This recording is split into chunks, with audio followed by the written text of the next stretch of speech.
Hi everyone. I'm sure like me, you've been following the situation in Afghanistan with alarm and trepidation and in some ways confusion how the Taliban could have taken control so quickly. I visited Afghanistan several times about 15 years ago when I was making a documentary film about my search for the lost treasure of Mughal India, of Ahmed Shah Durrani.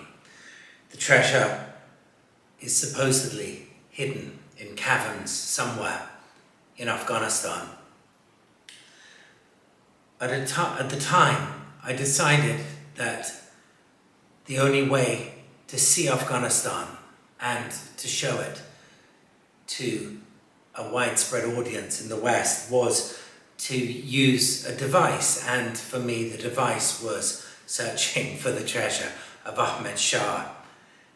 Back then, and remember if anyone knows this, I had been, and my film crew, we had been in a torture prison for 16 days in Peshawar in Pakistan. It was a ridiculous kind of preface to our travels in Afghanistan itself. They were travels that were mind-blowingly amazing and equally mind-blowingly dangerous. On my journeys around the world since my teens, I have encountered vigilantes and guerrilla forces and crazy armies, whether it's in Zaire, which is now Congo, or Uganda, I was there at the end of the Civil War, or in Cambodia during the last throes of the Khmer Rouge, or elsewhere. But our times in Afghanistan showed that this incredibly wonderful country, this crossroads of Central Asia, is unlike anywhere else. I get choked up just hearing the word Afghanistan and thinking about the adventures I've had there. I think about the times I've offered to buy Afghans lunch and they've thrown me across the room, or the times I've offered to do them a favor and they've done me a favor 1,000 times more than I could ever have dreamt of doing.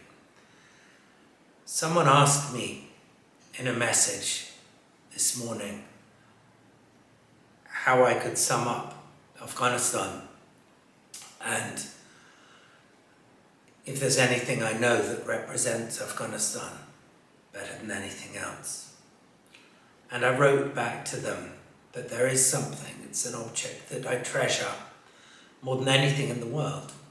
And it isn't the kind of object that has a value, like a block of gold or a beautifully made box or something. It's this. I don't know if you can even see it. It's a single mosaic cube, one of millions that were made. And I took this from a ditch, it was all overgrown, at a place called Mosalla, outside Herat, in the west of Afghanistan. It was the only thing I took from Afghanistan, and I took it with the intention to return it one day. And I said to myself, some people may think I'm looting this, but no, I'm taking it so that I will have a reason to return. And one day, I hope sooner rather than later, I will return to Mosalla, outside Herat in the west of Afghanistan, as I say, and I will go back to the ditch from where I took this mosaic cube, which is Timurid. It's hundreds of years old and it's turquoise, and it is the singularly most beautiful thing I think I've ever seen. and I'm going to put it back in the ditch and walk quietly away. Until that happens, until the opportunity comes, my thoughts and my prayers are with the people that I've known in Afghanistan over the years, and the people who need a voice now more than any other time, and the people who are suffering and are going to suffer again.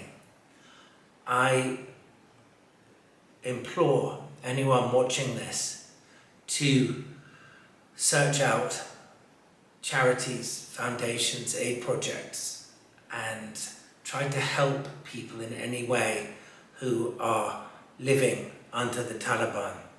At the moment, the story is kind of sketchy, and I see on the news people are saying, oh, this is the new Taliban. My friends, there ain't no new Taliban. The leopard never changes its spots. So please don't forget the people of Afghanistan. Be there for them, empathize with them, and keep them in your thoughts. Search out the news and remember me with my mosaic cube from Herat.